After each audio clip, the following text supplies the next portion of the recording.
Hello, my name is Jinchong Zhang, a graphic designer. In today's video, I'm going to talk about two design ideas which explained in the book 100 Design That Changed Graphic Design. They are the shadow play and the ribbon design. Shadow is the most common object in our world. Light creates shadows, and the shadows cannot appear without light. Different shadow can give different emotion.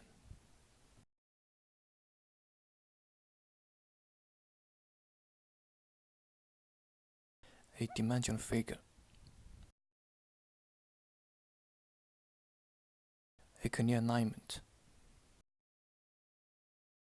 Adding shadow in a design can make the design feel more dimensional or more realistic. That gives more contrast with the image. A good example is a recent technology from the game. It is ray tracing or RTX. I just want to show the light influence the realistic of the image. Also, it is not related to graphic design.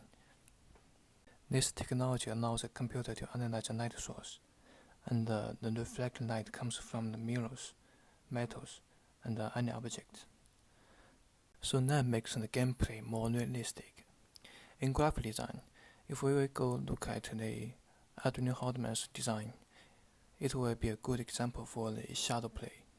Actually, his design is more about high contrast, but I think it is still a good example for the shadow play. Those are some of his design. He uses the shadow to conceal the part which he wants you to show.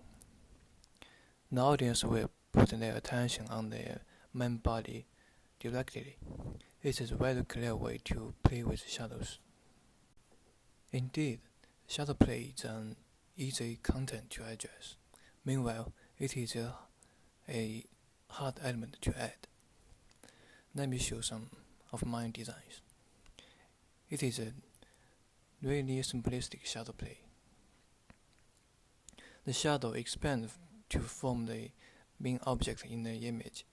Actually, the main object should be the 3D typeface in the bottom of the image, but the shadow gives more efficient visual contrast, so the audience attention goes to the shadow directly. It's really simple. How about this design? It looks okay. We have lightest light and the darkest dark, so we have the shadow. An easy example to play with the shadow. However, if we look at this image, so which one is better? Which one is more realistic? And how about these two images? Shadow shows everywhere if the light comes. In order to achieve a better contrast, I need to find the right place to put on the shadow. It is a really hard part. Well, at least I can't be an idiot at mathematics or physics, but if I show the right shadow, it will give me a better image. Another idea is ribbon design. Ribbon design is begun to replace hand lettering and the traditional typesetting. It is a little bit confusing, isn't it? Basically, ribbon design is like a symbol of a book, a symbol of a cup. So it is trying to tell the audience that the object without any words, like this logo. If I tell you this is a software logo, what do you think? What is the software used for? Communicate, am I right? Or Apple's logo.